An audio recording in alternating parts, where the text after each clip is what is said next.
Hello there everybody, Boyd back with you. Well, I'm here with an update today on our 79 Trans Am kit that I'm building, the MPC kit. I'm doing this for the 2023 Cancer Awareness Group build, and I just wanted to give you guys a quick update today to show you my progress. Like I mentioned in the opening video, I've got to get this done pretty quick. Been working on it pretty well constantly the last couple days here. I've got a whole bunch of other stuff I need to get done this October, so I should be finished with this model by maybe towards the end of this week. But just wanted to show you what I've got accomplished so far, you guys. You can see I've got the body's all pretty much done. I've got it all painted and assembled. I've had a couple issues with this kit that I'll talk to you guys about really quick, but I'll just show you. This is the color I picked out. This is a duplicolor dark Toreador red, which is sort of a dark metallic maroon. I thought would look really nice with these the red Trans Am decals you get with this kit, and really happy with how that turned out. I put 2 coats of the base coat down on there, and did a couple coats of the automotive 2K clear, and I got it all polished out, and I think it came out really nice. You can see I've got the doors put on, the hood, the front and the rear fascia. Now, one thing I'm going to point out on this kit, you guys, being it's an older MPC kit, what I wound up doing is when I got ready to prep the body, I realized that all the way around every single opening, the T-tops, the windows, the wheel well openings, the hood opening, basically everywhere, there was a thin amount of flash on it. So I had to go in there with some 180 grit sandpaper and sand every single one of those down. Otherwise it would have looked bad. When you put your paint on it, it would have looked rough around the edges. So it literally was every single opening on the entire body, just a really thin line of rough flash, which is not surprising for, you know, kit being this old, but it all cleaned up really nice, and didn't take that long, so just kind of par for the course for an old kit like this. Now the front and rear fascia parts go on this kit separately, and like a lot of these older kits, they don't fit very well, especially the front one. So I had to do quite a bit of work. What I wound up doing was removing the inner tabs and just gluing it on there flush. Then I used a little bit of putty filler and just, you know, work that in, but I made sure I left a little line there because those parts are definitely supposed to look like they're separate from the body. And it was kind of the same story here at the rear. I'd had to do a little bit of fiddling around.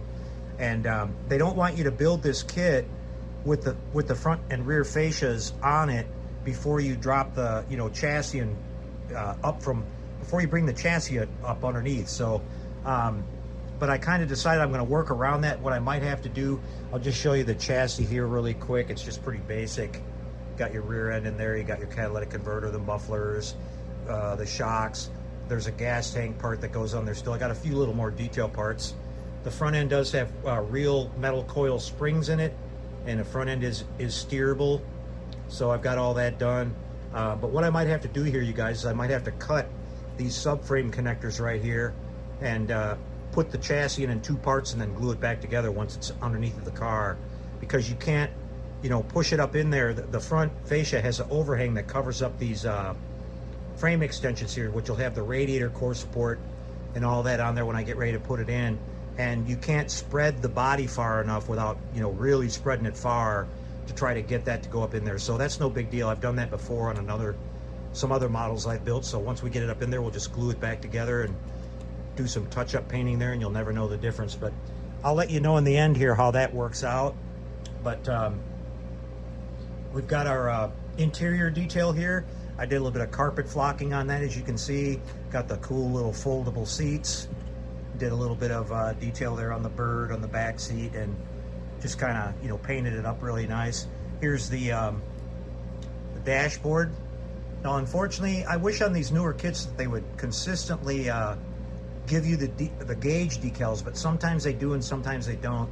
But there was enough raised detail on the gauge faces where I was able to get in there and do some painting. I looked at some old pictures of the way a Trans Am dash is supposed to look, and I think I captured that pretty nice.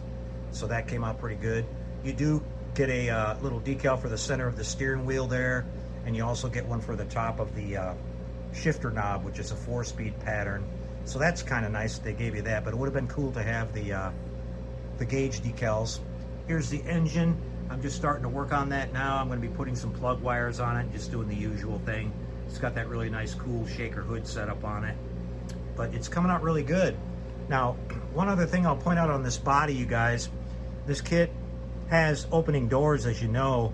Well, one thing that I usually do when I build these types of models is I'll completely put the whole body together, doors on, everything, and then go ahead and paint it. Well, I decided on this one, I was gonna paint everything separately. So I painted the hood, the body, and the door panels separate, the front and rear fascia separate, and then I put it all together. Well, what I found out is that for some reason on the driver's side door here, even though I lined everything up on their marks where the hinges go and everything, when you go to open this door over here, it rubs a little bit against the front fender. And so it immediately took a little chunk of paint off on the front fender there, and you can totally see the white little spot there. And so I made a little mistake there. What I should have done is, had it all glued together the way I used to do it, and then tried all the doors and everything and made sure nothing was rubbing. And if it was, at that time I could have gone in there and done a little filing and sanding and stuff like that and got that opened up a little bit so it didn't rub, and then I could have went ahead and painted it. So now the passenger side door here, for some reason it opens up perfectly fine, nothing rubs, nothing hits or anything, so I'm good there. But I decided now I'll just have to go ahead, and I went ahead and glued the driver's door shut. But at least one door opens, and you can kind of see better on the passenger side anyway if you want to open that up and look at the dash or the interior or whatever. So yeah, I don't want to forget, that it's going to rub or whatever, and later on go to open the door to show somebody and gouge my paint there again. So I just went ahead and glued that shut. But yeah, just watch out for that if you're working with one of these kind of kits where the doors open or the hood opens or anything like that, because you want to make sure you got all your clearances there. That was just kind of a little thing that I forgot about. But yeah, I'm really happy with the color.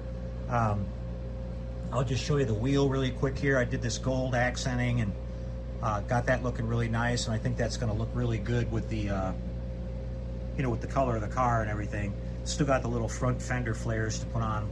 Going to put those on after I get the body all dropped down onto the chassis and the glass put in and everything. So we'll just kind of see how that chassis assembly thing goes there. But I'll let you know after I come back. The next video, this will probably be pretty much done, you guys. Like I said, I've got to hurry.